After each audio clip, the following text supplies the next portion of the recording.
सासूबाई, मी माहेरी गेल्यावर तुम्हाला माझी आठवण येत होती का हो? अगं बायला येत होती आठवण तुझी मला. जेव्हा जेव्हा स्वयंपाक करायला लागत होता, असल्या गळत्यात भांडी घासायला लागत होती, तेव्हा प्रत्येक भांड्या कधी तुझी आठवण येत होती मला. अगं सुनबाई, मोबाईलला थंड वाजल्यावर मोबाईल मधल्या पैशात थंड वाजत का ग? अहो आत्या, त्याच्यावर 2 वाकडा टाका की त्याला बी थंड वाजणार नाही. बरोबर. सासूबाई, थंड का म्हणून एवढी पडत असेल ग? अगं ती दिवशी दारू पिऊन येत असेल म्हणून इतकी पडायला लागली या.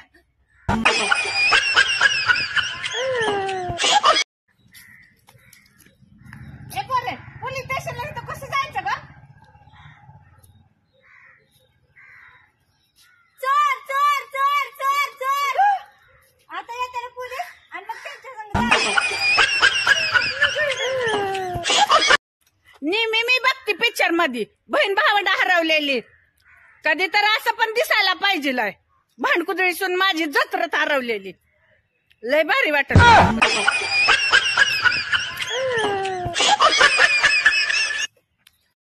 ए देवा, नेहमी पिक्चर मध्ये दाखवते ती बहीण भावंड हरवलेली.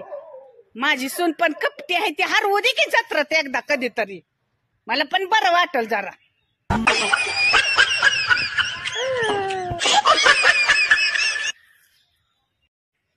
सुनबाई, कांदा कापताना तुझ्या डोळ्यातनं पाणी येतं का ग? लय येताव नुसत्या दुई दुई धारा वाहत्या त्या बदा बदा. मग त्यावेळेस काय करत जा, अरिजित सिंगची गाणी लावत जा. सॅड सॉंग लावायचं म्हणजे तुझा अश्रू वाया जाणार नाही तर.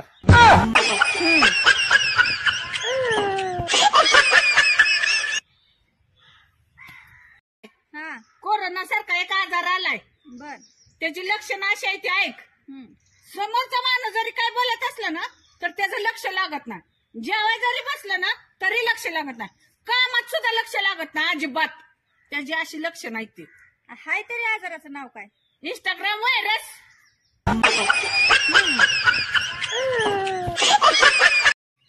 तब्येत कमी करायसाठी डॉक्टरनं सांगितलं कमी जेव म्हणून 1 चपाती खाऊन झोपली.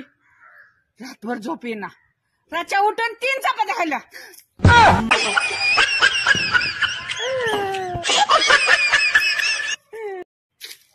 सुनबाई, सकाळ 8 दिवस राहिले. मी काय म्हणते या, आजपासूनच आपण मेसेज करूया का? तिळगुळ घ्या, गोड गोड बोला.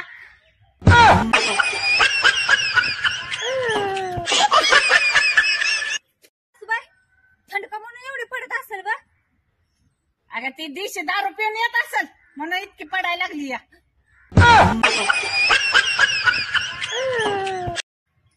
सुनबाई, तू नव्हती ना तर घर असं मोकळं मोकळं वाटत होत. आणि आता असं वाटतंय की उगाच लेकाचं लगीन केलं. अख्खं घर डोक्यावर घेती.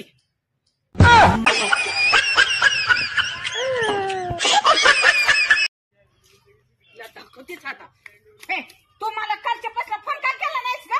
अगं बॅलन्स नव्हता. बघा, तिला माझ्यापेक्षा बॅलन्स महत्वाचा पडला या.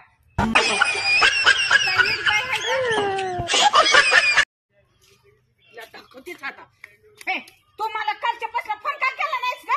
अगं बॅलन्स नव्हता. बघा, तिला माझ्यापेक्षा बॅलन्स महत्वाचा पडला या.